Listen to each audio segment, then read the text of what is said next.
Alléluia. Vous savez, l'église de Jésus-Christ a été faite pour grandir et pour se développer. Ta vie a été faite pour aller de l'avant. Beaucoup d'enfants de Dieu commencent avec le feu, et puis après on est pris par les choses de la vie, par toutes sortes de préoccupations, et petit à petit on s'éteint. Et c'est pour ça qu'on a besoin toujours d'être réveillé. Alléluia. Tu as besoin d'être réveillé. Alléluia. J'ai besoin d'être réveillé. Alléluia. Et je crois que c'est l'œuvre que Dieu veut faire pendant ces journées qu'il est en train de faire. Et je crois que c'est formidable. Hier, j'ai essayé de partager avec vous la vision du combat spirituel. Et si vous voulez remporter de grandes victoires, il faut combattre dans la prière, dans l'intercession. Alléluia. Il faut que des hommes, des femmes se lèvent. Vous avez des réunions de prière, des réunions d'intercession. Il faut être nombreux. Il faut se mobiliser parce que nous sommes vainqueurs. Alléluia. Nous avons la victoire. C'est quand même dommage de la laisser. Amen. Amen. Vous êtes là? Alléluia. Alléluia. Alors ce soir, je voudrais apporter un message double, mais sur le même récit de la parole de Dieu. Je voudrais d'abord parler dans un premier temps, effectivement, de prospérer. Mais peut-être je vais prendre le sujet dans l'autre sens. Je vais parler de donner. Alléluia. La personne qui dit Amen, qui sait. Alléluia. Parce que je crois qu'on prospère quand on donne. Donc je vais parler de donner, et puis après, eh bien, on prendra un temps, une fois qu'on aura réglé ce qu'on a réglé devant Dieu, on prendra un temps pour que Dieu se manifeste puissamment au milieu de nous.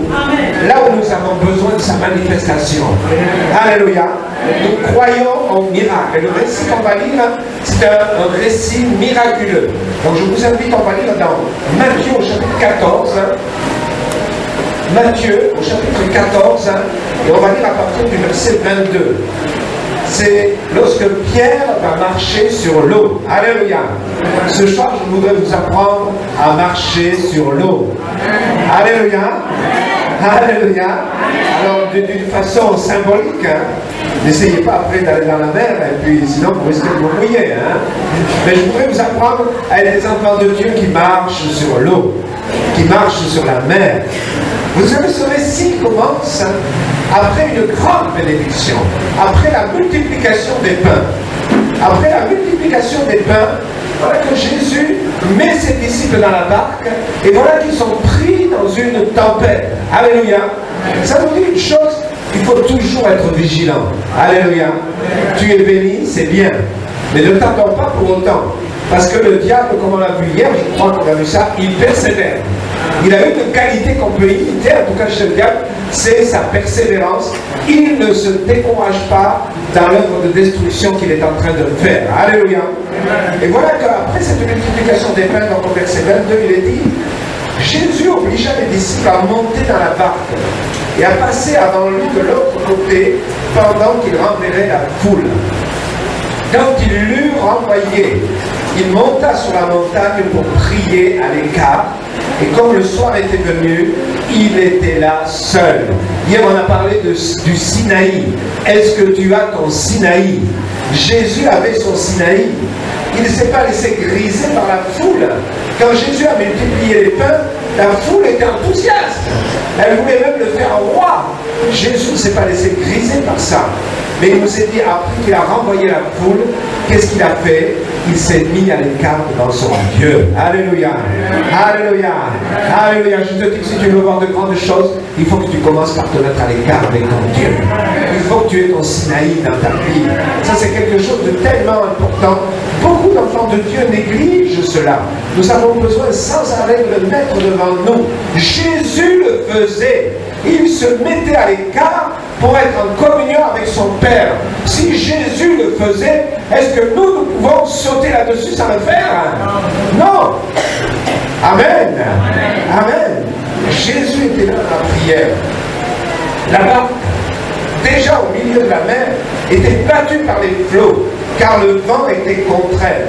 À la 4e veille de la nuit, c'est-à-dire vers 3 heures du matin, comme ça, donc ça veut dire qu'ils étaient vraiment dans les problèmes, parce que le vent était contraire. Ils n'arrivaient pas à traverser cette mer, pas une grande mer.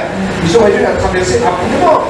ils auraient dû être d'autres, mais ils étaient vraiment pris dans cette tempête, dans ce vent contraire. Et pourtant, il y avait avec eux des hommes qui connaissaient vraiment, qui savaient naviguer. Pierre, André, Jean, Jacques, c'était des pêcheurs. Et ils étaient en plus sur cette mer. Ils savaient les choses. Mais malgré cela, la tempête était telle qu'ils n'arrivaient pas à avancer. Alors il nous dit que vers le milieu de la nuit, Jésus alla vers eux, marchant sur la mer. Alléluia. Jésus marchait sur l'eau. Alléluia. Vous savez, il y a des gens qui ont de la peine à croire au miracle. Moi, je crois au miracle. Ce soir, il va y avoir des miracles. Alléluia. Je crois au miracle. Je crois au miracle. Même Jésus, il y a des personnes qui m'ont dit, pourquoi vous prêchez toujours le miracle? Dieu a établi des lois naturelles. Respectez les lois naturelles de Dieu. Mais je dis, mais Jésus ne les respectait pas, il marchait sur l'eau. Alléluia. Alléluia. La loi naturelle, c'est que quand on se met sur l'eau, on s'enfonce. Ça c'est naturel. Mais Jésus, lui, il marchait sur l'eau. Alléluia. Nous avons un Dieu de miracles. La Bible est pleine de miracles. Donc si nous vivons dans la dimension de Dieu, nous vivons aussi dans la dimension du miracle. Jésus va vers eux en marchant sur l'eau. Mais il nous est dit quand les disciples le virent marcher sur la mer, ils furent troublés et ils dirent, c'est un fantôme. Voilà, ils ne croyaient pas vraiment au miracle. Ils venaient de voir la multiplication des pains. Ils venaient de voir qu'avec 5 petits pains et 2 poissons, des milliers de personnes avaient été nourries. Alléluia. Quel miracle extraordinaire. Et maintenant, voilà, ils voient Jésus qui marche sur l'eau. Ils disent, c'est pas possible, c'est un fantôme. C'est un fantôme. Mais pourquoi est-ce qu'un fantôme il marcherait sur l'eau et que Jésus n'y marcherait pas? C'est pas logique. Alléluia. Jésus il a même tous les pouvoirs, plus que les fantômes. Mais Jésus leur dit, rassurez-vous, c'est moi. N'ayez pas peur. Alléluia. Prends cette parole pour toi, toi qui es troublé ici ce soir. Toi qui es vraiment dans le trouble, tu ne sais plus où tu en es peut-être. Tu as des problèmes. Jésus te dit, rassure-toi. C'est moi Jésus. C'est moi Jésus qui te parle. Prends vraiment cette parole. Rassure-toi. Alléluia. Vous savez, la peur, c'est souvent, et on va parler de l'argent dans quelques minutes, souvent on s'accroche à l'argent parce qu'on a peur de l'avenir. Et on s'imagine que parce qu'on a de l'argent, notre avenir est garanti. Mais j'ai vu des gens très riches qui étaient malades. J'ai vu des gens très riches qui se droguaient. J'ai vu des gens très riches qui avaient leurs enfants qui vivaient dans n'importe comment. L'argent dans lequel ils s'étaient confiés ne suffisait pas. N'ayez pas peur, dit Jésus. Si vous avez Jésus, vous avez l'essentiel. Et alors c'est là que Pierre intervient. Pierre, oh moi j'aime Pierre, parce que des fois il fait des bêtises, mais vraiment il est nature. Alléluia. Et Pierre il se dit, si Jésus marche sur l'eau, alors Seigneur, si c'est toi, permets que moi aussi j'aille vers toi. Alléluia. Et Jésus lui dit, viens. Alléluia. C'est tout simple. Si tu demandes de faire ce que Jésus fait, Jésus te dira, ok, viens. Alléluia. Mais là, il fallait enjamber la barque. Il fallait poser le pied sur l'eau. Ça, c'était un acte de foi. Vous savez, Pierre a marché sur la mer. Alléluia. Pierre a marché sur l'eau. Ça, c'est un miracle. Ce n'est possible que parce qu'il a cru que Jésus pouvait faire cela au travers de sa vie. Jésus a dit, vous ferez les mêmes choses que j'ai faites et vous en ferez même de plus. Alléluia. Vous en ferez même de plus. Oh là là, c'est pas bien grand. Vous en ferez même de plus. Voilà, c'est grand. Amen. Pour vivre la dimension de Jésus. Alléluia. Alléluia. Donc Pierre, il était tout à fait logique. Il a dit, mais si Jésus marche sur l'eau, pourquoi est-ce que moi je ne le ferai pas?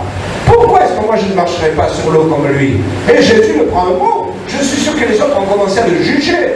Ils ont commencé à dire, oh Pierre, il veut toujours faire son malin. Celui-là, toujours, excusez-moi, ils ont dit peut-être, c'est la grande gueule de l'équipe, toujours. Toujours à ramener sa parole là au milieu. Mais Jésus a pris Pierre au sérieux. Si tu crois que tu peux faire ce que Jésus a fait, tu vas voir au travers de ta vie que Jésus agit et qu'il va faire ce qu'il a fait quand il était sur cette terre. Alléluia. Alléluia. Et marcher sur l'eau, voyez-vous, c'est ça. c'est avancer par la foi. C'est poser ses pieds sur ceux qui humainement ne nous soutiennent pas. Mais ça va nous soutenir parce que nous croyons au miracle de Dieu. Ça va marcher parce que Dieu est là. Nous allons tenir. Les autres nous regardent. Ils attendent qu'on coule, mais ils ne nous verront pas couler. Alléluia. Alléluia. Alléluia. Et voyez-vous, s'il y a une façon de marcher, vous savez, nous les enfants de Dieu, nous avons les principes de Jésus. Et souvent les principes de Jésus ils sont à l'opposé des principes du monde. Et le monde ne peut pas comprendre ce que nous vivons avec Jésus. Par exemple, lorsque nous disons que nous allons donner, eh bien nous sommes dans la joie, parce que nous savons que quand nous donnons, nous sommes en train de nous enrichir. Amen. Amen. Amen. Amen. Mais dans le monde, si tu donnes, tu es en train de t'appauvrir. C'est pour ça que le monde ne comprend pas. Moi, je vous dis, bien-aimés, il y a d'ailleurs, la parole de Dieu le dit, c'est Paul, je crois, qui le dit, dans le livre des Actes, qui nous dit qu'il y a plus de joie à donner qu'à recevoir. Alléluia. Tu sais, quand tu offres un cadeau à quelqu'un, et que cette personne est vraiment heureuse de ton cadeau, mais tu as plus de joie dans ton cœur que la personne même qui reçoit le cadeau. Alléluia. Alléluia. Il y a plus de joie à donner qu'à recevoir. Je ne suis pas là ce soir pour vous escroquer de l'argent. Moi, honnêtement, je n'ai pas besoin. J'ai vraiment ce qu'il me faut, je peux vivre là, ici, là, je peux rentrer à Paris, j'ai déjà mon billet, j'ai besoin de rien. Alléluia. Donc je ne suis pas là pour prêcher pour moi, mais je voudrais prêcher la parole de Dieu. Le message que je vous ai donné, je l'ai donné il y a quelques semaines dans notre église. Je vais donner qu'un abrégé ici ce soir, parce qu'après je voudrais qu'on prenne du temps pour prier, pour voir les miracles de Dieu. Amen. Mais je voudrais vous dire, c'est un message qui porte des fruits. Je vous ai dit, dans notre église, nous avons vu souvent quand les gens arrivent dans l'église, il n'y a pas beaucoup de riches qui arrivent dans l'église. Une fois, on a eu une personne riche qui est arrivée dans l'église. Elle y est restée d'ailleurs et elle est partie avec le Seigneur dernièrement. Une grande fortune de France. Une grande fortune. Mais je peux vous dire, c'est pas avec elle que l'église s'est enrichie. Parce que les gens riches sont souvent accrochés, alors Jésus le dit, c'est difficile aux riches d'entrer dans le royaume de Dieu. Ils sont souvent accrochés. Et cette dame m'avait toujours dit, pasteur, quand je vais mourir, je ne t'oublierai pas sur mon testament. Moi j'ai toujours dit à ma femme, j'aurai rien. Tu verras, j'aurai rien. Et qu'est-ce que c'est? J'ai rien eu. Alors, mais je n'étais pas déçu parce que je le savais d'avance. Si j'avais attendu des lingots d'or ou je ne sais pas quoi, j'aurais été déçu. Mais parce que je sais comment, quand quelqu'un est très riche, il a de la peine vraiment. Il est comme collé à son argent. Il est comme... Mais je vous dis, alors je ne pense pas qu'il y ait des gens très riches parmi nous, mais je vous dis, quand un pauvre vient à Jésus et qu'il applique les principes de la parole de Dieu, il va prospérer. Il va prospérer. Et je vous assure aussi, vous êtes dans notre église, et le pasteur Maurice sera parmi nous prochainement, au mois de janvier. Donc, vous pouvez demander, il y a des gens qui sont arrivés dans une misère totale. J'ai vu des gens arriver qui n'avaient même pas de logement, qui n'avaient même pas de vêtements décents, qui n'avaient que des vêtements sales. J'ai vu des familles qui étaient dans la détresse, avec des enfants malades. J'ai vu tout cela. Mais je vous ai dit, nous leur avons appris, nous leur avons appris à donner. Alléluia. Et grâce à cela, ils ont prospéré. Amen. Je voudrais vous dire une chose. Est-ce que vous croyez que là, le centre missionnaire du Rocher, c'est quelque chose qui doit exister? Amen. Amen. J'espère que vous allez être convaincus. Amen. Mais je vous ai dit, cette œuvre, cette église, elle existera au travers de vous tous. Amen. Ça ne doit pas être un acte de foi de 2 ou 3 pasteurs ou des responsables de l'église. Non. L'église, c'est l'acte de foi de tout le peuple de Dieu. Alléluia. Parce que quand tu viens ici, tout le monde est béni ici. C'est pas seulement le pasteur qui est béni. C'est pas seulement le pasteur qui est béni. Non, tout le monde est béni. Même celui qui rentre pour la première fois, il est béni. Parce que chacun a sa place. Et ça veut dire une chose, c'est que chacun, nous devons participer à l'œuvre de Dieu. Si tu participes à l'œuvre de Dieu, ça sera ton œuvre également. Alléluia. Nous avons commencé notre ministère en nous occupant de jeunes qui étaient dans la drogue, dans l'alcool, etc. Et le responsable nous a expliqué une chose. Il nous a dit, quand vous prenez ces jeunes, achetez une vieille maison qui s'écroule, et puis reconstruisez-la avec eux. Alléluia. Parce qu'il nous a dit qu'ils vont être chez eux. Mais si vous les placez dans un local déjà qui est fini, avec tout le confort, tout est fini, il n'y a plus rien à faire, ils se sentiront toujours des étrangers dans cette maison. Alléluia. Vous avez la grâce. Et dans l'église, nous avons la grâce parce que l'église grandit toujours. Alléluia. Et nous avons la grâce tous de vivre avec l'église, de faire grandir l'église. Et un moyen pour que l'église grandisse, c'est qu'il faut qu'elle ait des finances. Alléluia. Il faut que l'église ait des finances. Si l'église n'a pas de finances, vous savez, moi je ne sais pas comment c'est ici, mais chez nous, on reçoit les factures d'électricité comme tout le monde à l'église. Hein. Et je peux vous dire qu'elles sont salées, hein. Ça n'a rien à voir avec celles que je paye chez moi. Hein. Parce que nous avons maintenant, je ne sais plus combien, des gros trucs qui sont sur le toit énormes, hein, de 5 mètres sur 10 mètres, je ne sais pas quoi, des grosses machines qui tournent de l'électricité pour envoyer le chauffage, pour envoyer la climatisation. Je peux vous dire que ça consomme. Et il y a des systèmes qui ne s'arrêtent jamais dans l'église, qui tournent 24 heures sur 24, 7 jours sur 7, etc. Parce que c'est un grand bâtiment. Mais je peux vous dire que les factures d'électricité, waouh, ça fait mal. Hein. Quand tu les vois arriver, tu trembles. Alléluia. Alléluia. Mais maintenant, moi je dis à mon église, ça c'est l'affaire de nous tous. C'est l'affaire de nous tous. Ta facture d'électricité, qu'est-ce qu'on dit ici? C'est quoi l'électricité ici? C'est là. Oui, voilà, hein, bon, hein, chez nous, chez l'EDF, maintenant ça a changé. Hein. Donc, peu importe. Mais chez toi, c'est ton problème. Alléluia. Dieu va t'aider. Mais à l'église, c'est le problème de nous tous. Alléluia. C'est le problème de nous tous. Si tu le laisses ça sur les épaules du pasteur ou des pasteurs, ils vont s'écrouler. Ils vont mourir. Moi, j'ai toujours dit à mon église, si vous voulez que je m'occupe bien de vous, occupez-vous d'abord de moi. Alléluia. Parce que je dis, quand je me lève le matin, je n'ai même pas à manger. Ma préoccupation, ça va être de trouver à manger pour mes enfants, de trouver à manger pour ma femme et puis aussi pour moi. Ça va être ma préoccupation.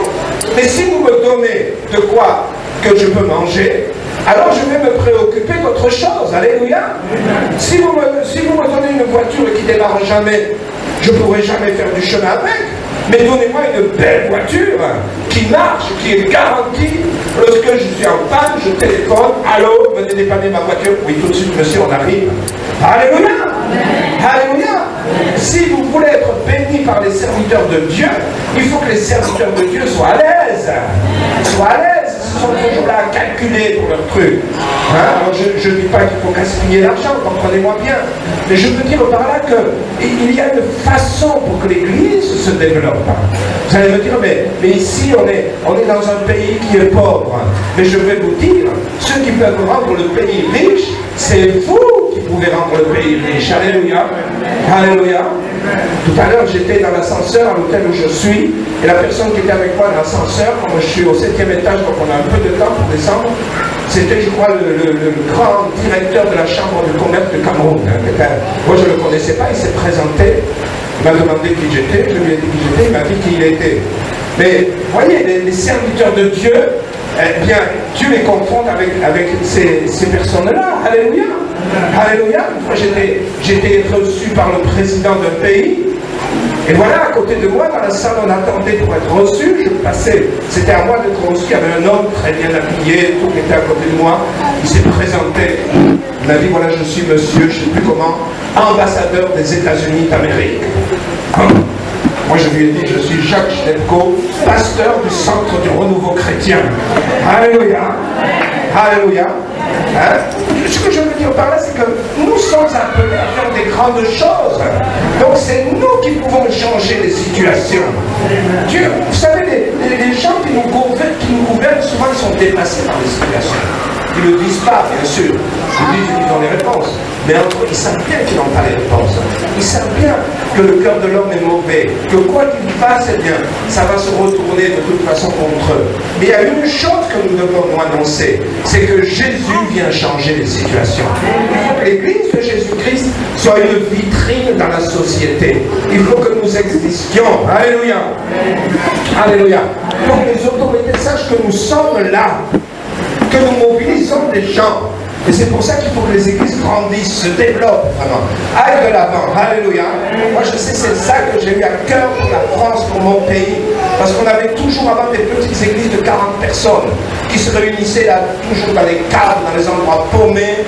Les autorités, qu'est-ce que c'est ça? C'est rien, c'est des clochards, c'est rien du tout ces gens-là. C'est rien du tout, mais maintenant je bénis Dieu. Parce que nous avons une grande église. On est obligé de faire la circulation dans la rue quand les voitures des chrétiens arrivent. On a un parking de je ne sais plus combien, il y a 130 places de voitures dessus et il est plein. Alléluia. Et les autorités le voient et ils se disent mais qui c'est ces gens-là? Qui c'est ces gens-là qui réunissent autant de monde? C'est l'église de Jésus-Christ. Alléluia. Alléluia, c'est l'église de Jésus-Christ. Le maire de la commune où on s'est installé, on n'a pas encore eu le temps d'aller le voir. Mais déjà, il a entendu parler de nous. Un des fidèles de l'église l'a rencontré et il lui a dit, je fais partie de cette église. Il lui a dit, oui, j'ai entendu parler, mais qu'est-ce que c'est tout ce monde qui vient là? Comment ça se fait que vous êtes aussi nombreux? Il lui a dit, parce que Dieu fait de grandes choses.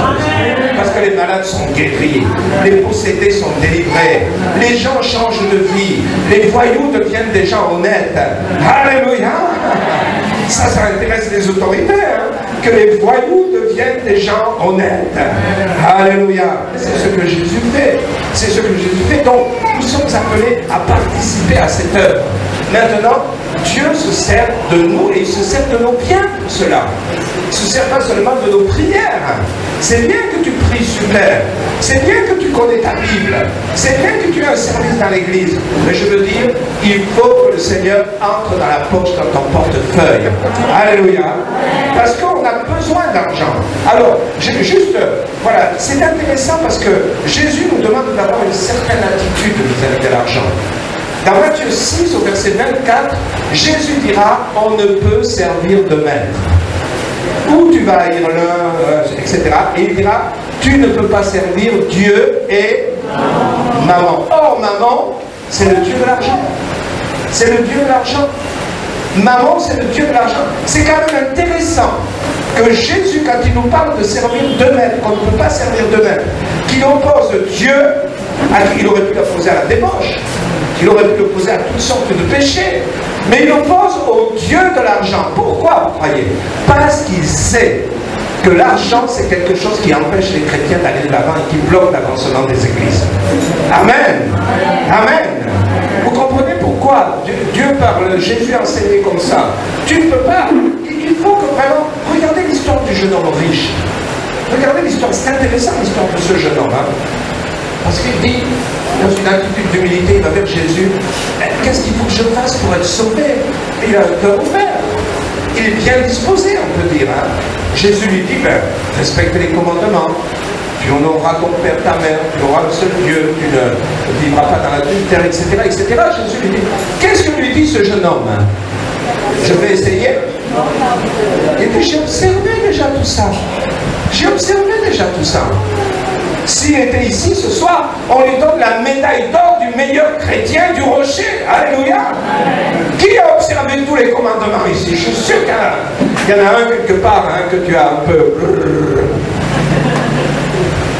Ok. Ok. Jésus lui dira quoi? Il te manque une chose. Il te manque une chose. Il était très riche. Jésus lui dit, va, vends tout ce que tu as, donne-le aux pauvres, et puis suis-moi. Est-ce que Jésus voulait faire de cet homme un pauvre? Non! Jésus ne voulait pas le rendre pauvre. Nos frères ou cousins catholiques, je ne sais pas comment on va les appeler, ils ont fait de la pauvreté quelque chose, une qualité. Non! Jésus ne lui a pas dit qu'il allait être pauvre après. Il lui a dit, donne ce que tu as. Donne ce que tu as. Et ce jeune homme avait de grands biens. Et il a dit non, je suis prêt à respecter tous les commandements, mais ce que j'ai, je le garde pour moi. et nous a dit, il est parti, comment? Triste. Il est passé à côté. Ne rate pas l'essentiel. Ne rate pas l'essentiel. Ne rate pas l'essentiel. Vous savez que Jésus s'intéresse à ce qu'on donne. C'est où? C'est dans Marc, quelque part, qu'il est dit qu'il se tenait près du trône dans le temple. Il a regardé ce que les gens mettaient dans le trône. Vous connaissez cette histoire, alléluia. Non, mais il est un peu curieux, Jésus, là. Je vais vous dire une chose. J'ai un peu des amis, c'est un pasteur camerounais, qui me disait ça, et il a raison. Il me disait, si tu veux voir le vrai niveau spirituel des chrétiens, regarde ce qu'ils donnent. Regarde ce qu'ils donnent. Ne te fie pas à leurs prières. Parce qu'il y en a qui te feront des prières, waouh! Quand tu les entends, tu dis, je suis nul, je ne pourrais jamais prier comme ça. Hein? Il y en a d'autres qui connaissent leur Bible. Tu dis, Matthieu 6, c'est par cœur. Connaît tout, la doctrine, tout. Impeccable. Ils peuvent même servir Dieu impeccable.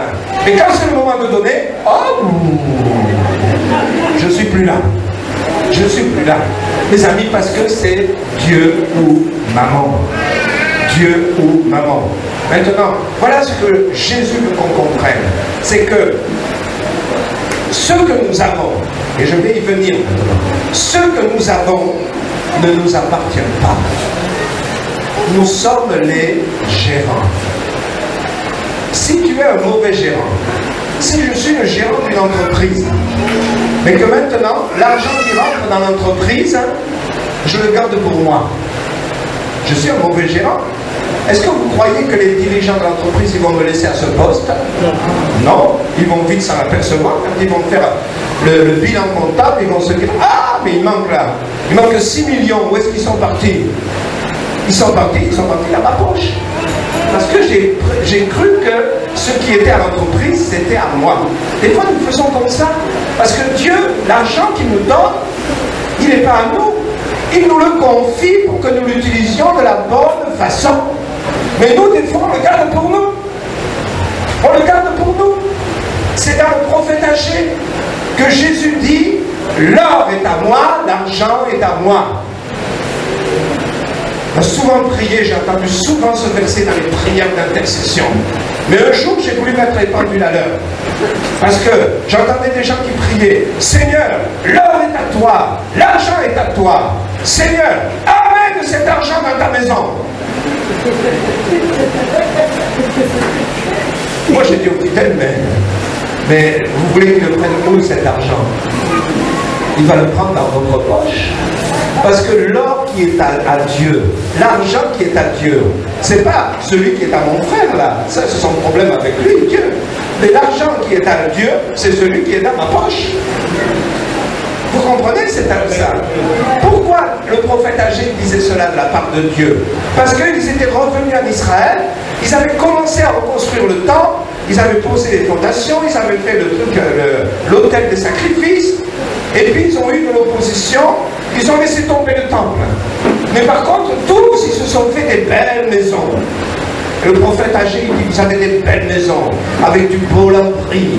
C'est impeccable quand on rentre chez vous. C'est nickel. Mais quand on va à la maison de Dieu, il n'y a même pas les murs, il n'y a même pas de toit, il n'y a même que les fondations et l'autel des sacrifices. On est là en plein air.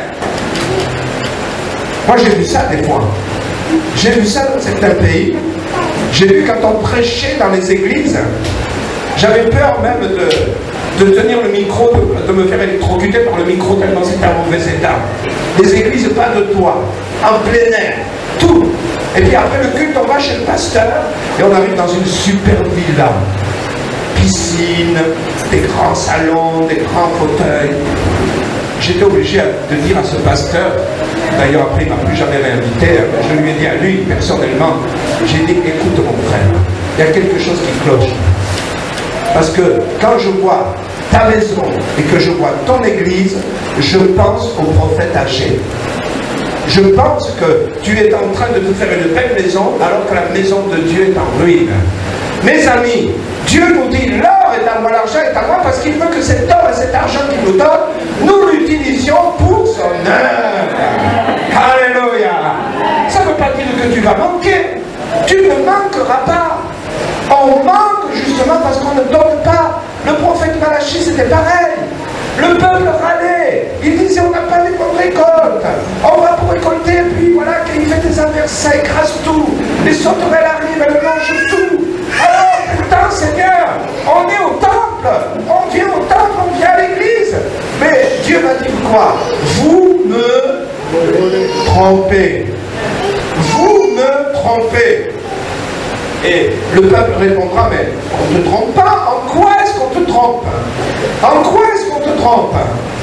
Et le prophète dira de la part de Dieu, vous me trompez parce que vous n'apportez pas vos dîmes et vos offrandes dans ma maison.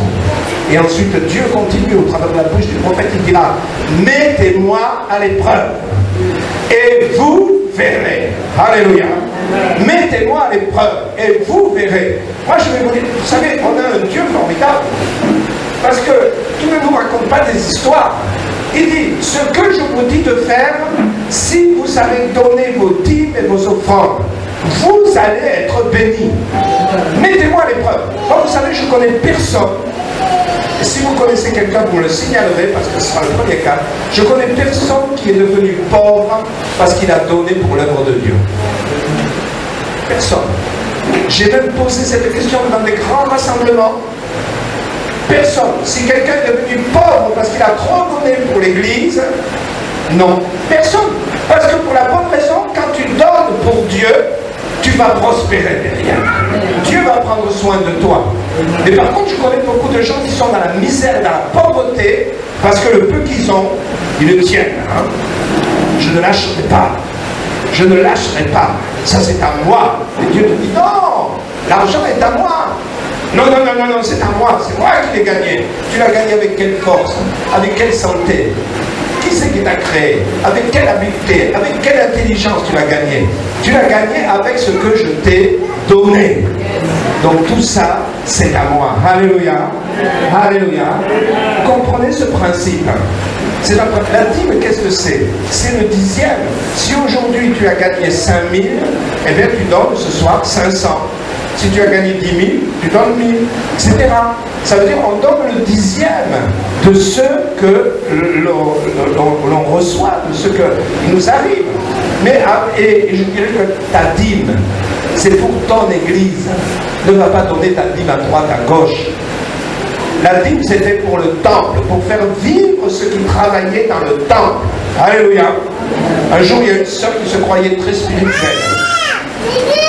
À la sortie d'un culte, elle m'a dit, pasteur, moi je prie pour savoir où je dois donner ma dîme. Alors je lui ai dit, tu peux t'arrêter de prier, je vais te donner la réponse tout de suite. Tu la donnes dans ton église. Ton église, c'est ici. Elle m'a dit, je ne suis pas d'accord. Je ne suis pas d'accord. Moi, je veux que le Seigneur me montre. Et puis, vous savez, le Seigneur m'a fait un flash comme ça. Il y a des choses comme ça, je n'avais jamais pensé à ça. Et quand je parlais avec elle, tout d'un coup, le Seigneur m'a parlé. Et je lui ai dit, écoute ma soeur, ton mari travaille. Elle m'a dit oui. Il gagne un salaire. Oui. Qu'est-ce que tu dirais si à la fin du mois, au lieu d'amener le salaire chez toi, il va le donner à la voisine? Elle s'est fâchée, elle est partie, elle a tourné les talons. Mais je vous dis, quelques temps après, c'est ce qui s'est passé. Son mari est parti avec la voisine.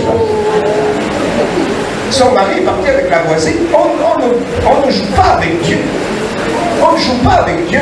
Vous savez, j'ai dit, c'est toi qui nourris ton mari. C'est toi qui lui répare, qui lui lave ses vêtements. C'est toi qui les lui repasse. C'est toi qui prends soin de lui. Et maintenant, au moment où il doit donner quelque chose, il va le donner à quelqu'un d'autre. Mais c'est normal que tu sois fâché. Et maintenant, tu viens à l'église, tu es reçu, tu as des chaises pour t'asseoir, tu reçois un enseignement pour grandir, tu as de l'air, les ventilateurs qui tournent, l'électricité qui marche, tu as des prospectus pour t'aider à évangéliser, et tu vas aller donner ton argent ailleurs. Attention, bien-aimés, il y a des voleurs de dîmes. Il y a des gens qui se font passer, ou des femmes peut-être même, qui se font passer pour des serviteurs de Dieu qui sont des voleurs de dîmes. Alléluia. Faites attention sur Internet. Il y a le bon, mais il y a le pire sur Internet. Alléluia.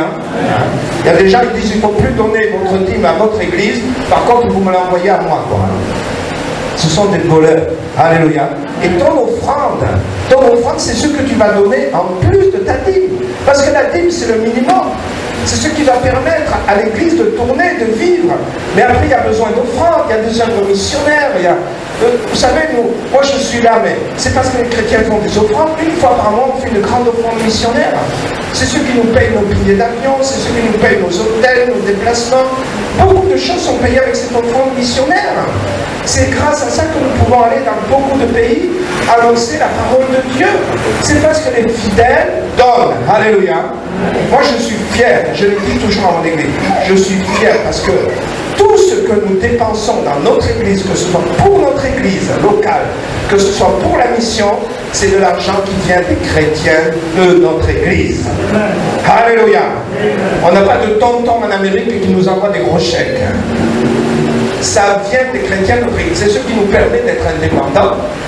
Parce que je vais vous dire une chose, les églises qui vivent de l'argent qui vient des autres, celui qui paye, il commande. Tu es plus autonome. Quand tu ne payes plus, quand l'autre paye pour toi, c'est lui qui va commander. Et tu vas être obligé de dire oui, amen à ce qu'il dit, même si tu n'es pas d'accord avec lui.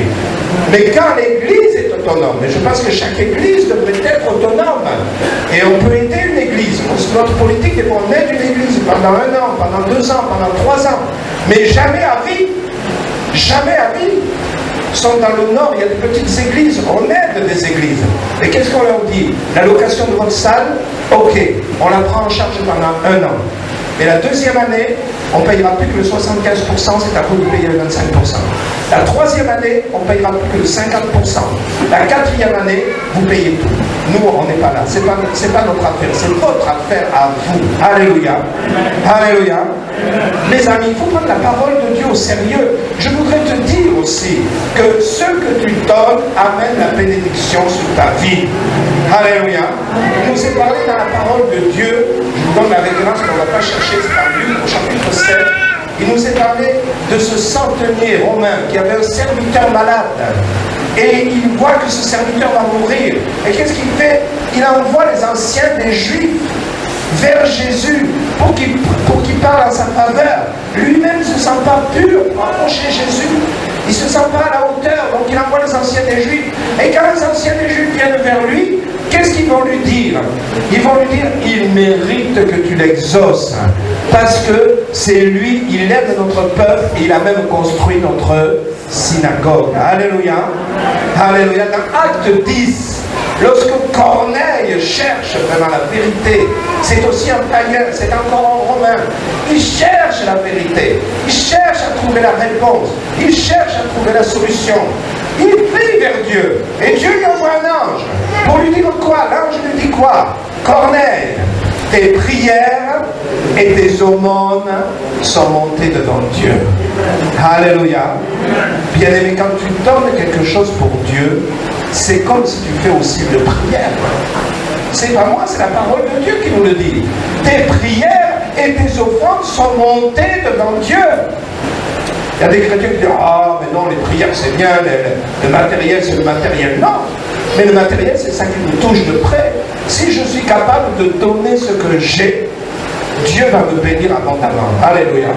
Moi, il est arrivé des moments où on a tout donné. On a tout donné.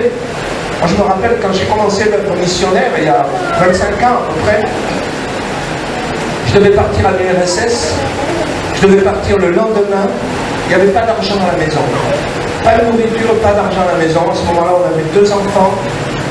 Et j'ai dit à ma femme, écoute, je pars pas. Je pars pas demain.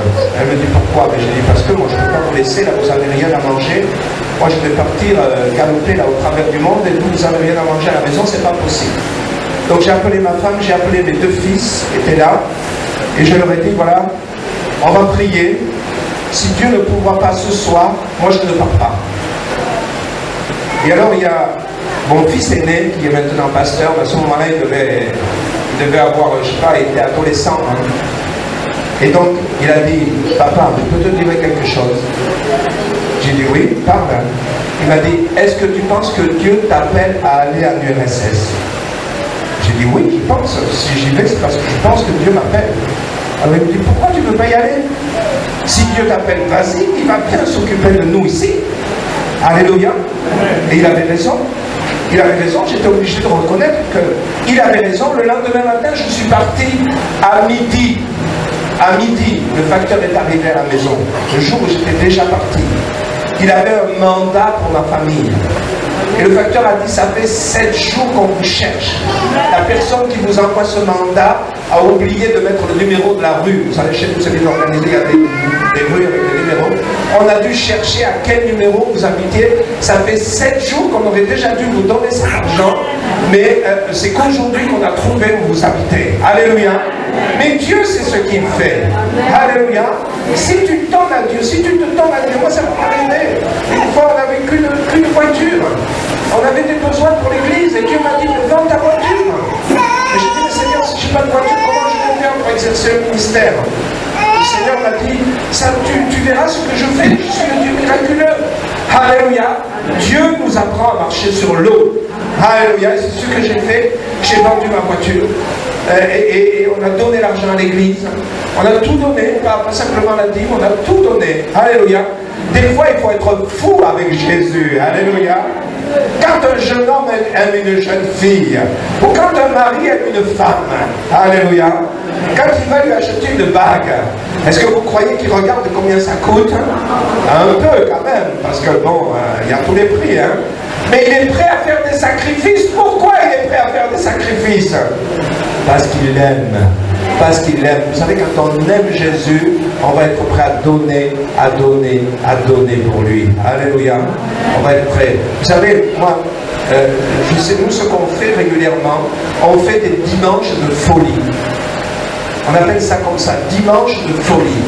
C'est-à-dire, hein, on ne le fait pas souvent, hein, mais des fois, souvent 2 fois dans l'année. C'est-à-dire, on dit, ce dimanche, on va donner, mais pas comme d'habitude. On va donner comme des gens qui aiment Dieu, qui aiment Jésus. On va donner. On va donner. J'ai dit, ou tu l'aimes ou tu n'aimes pas. Mais si tu l'aimes, tu vas donner comme un fou. Alléluia. Dans un de ces dimanches de folie, vous savez combien on a récupéré? On est nombreux dans l'église. Hein? 80 000 euros. Je ne sais pas combien ça fait en CFA. Ça fait pas mal.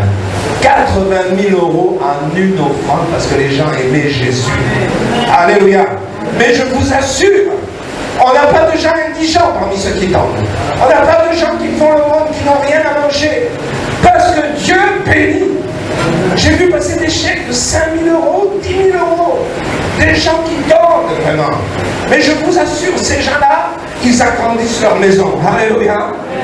Et combien on a des témoignages pour nous montrer que Dieu a béni vraiment après cela. Combien de gens même qui n'avaient pas de travail, 15 jours après, ils sont venus dire, j'ai même pas cherché, on est venu me chercher pour me donner une place.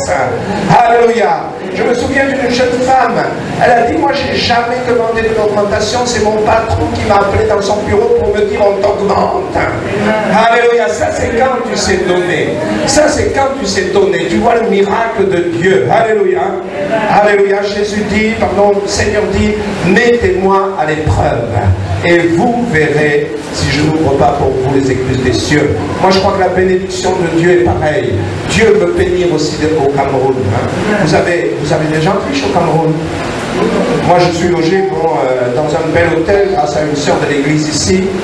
Je vois des gens très riches, des Camerounais très riches. Je vois des enfants de Camerounais qui ont tout ce qu'il faut, là, ils ont même au-delà de ce qu'il faut. Alléluia. Alléluia. Dieu veut vous bénir. Dieu veut nous bénir. Dieu veut faire des grandes choses au travers de nous si nous avons donné. C'est ça que j'appelle marcher sur l'eau. On défie les lois du monde. Le monde dit, si tu donnes, tu vas devenir pauvre. Mais Jésus te dit, si tu donnes, tu vas prospérer. Tu vas prospérer. Tu vas prospérer. Tu vas aller de l'avant. Alléluia. Alléluia. Et je voudrais aussi ce soir, donc simplement, on va se mettre debout si vous voulez. Et puis après, je veux prier. Je vois là pour vous tourner. J'ai parlé plus que j'avais prévu de parler. Et je vous assure, ce que je vous dis là, c'est pas de la théorie, c'est du vécu. Et je vous assure, c'est pas quelque chose. Je vous ai dit, nous, actuellement, on doit doubler nos offrandes mensuelles. pour pouvoir tourner. Mais on sait qu'on le fait parce que Dieu nous a appelés à prendre ces locaux. Dieu nous a appelés à voir grand. Dieu nous a dit, je suis un grand Dieu, donc voyez grand. Il y a des gens qui ont eu peur, qui ont quitté l'église. Il y a des familles qui ont quitté l'église parce qu'ils ont dit, nous on ne peut pas finir en prison. Je dis, personne n'ira en prison. Personne n'ira en prison. Mais vous allez prospérer. Les gens le savent bien parce qu'ils l'ont expérimenté. Et je voudrais te dire ce soir aussi, c'est la même chose. Moi, je voudrais te dire, ce soir, je voudrais prier. Je voudrais bénir ceux qui donnent et ceux qui sont prêts à donner. Peut-être il y en a, tu as été interpellé. Tu dis, je ne donne pas ma dîme. Peut-être, je ne sais pas donner d'offrande. Peut-être, j'ai pas grand-chose. Tu dis, j'ai pas grand-chose. Mais peu importe, tu sais, le Seigneur ne regarde pas à la grandeur de ce que tu donnes. Il regarde ce que ça représente pour toi. Si tu as simplement 1000 francs en poche et que tu donnes tes 1000 francs, le Seigneur, il sait que tu as fait une grande offrande. Il sait que tu as donné, pas seulement de ton surplus, mais tu as donné de ton nécessaire. À cause de ça, tu ne pourras peut-être pas manger tout à l'heure ou demain. Mais le Seigneur le sait et il va te bénir en conséquence. Alléluia. Marcher sur l'eau dans ce domaine des finances. Je voudrais simplement que tu t'avances ici devant pour dire, oui, me voici Seigneur, moi je suis prêt. Je suis prêt, on est là. Voilà, cette église, hein, si on veut que maintenant elle parte qu'elle aille de l'avant,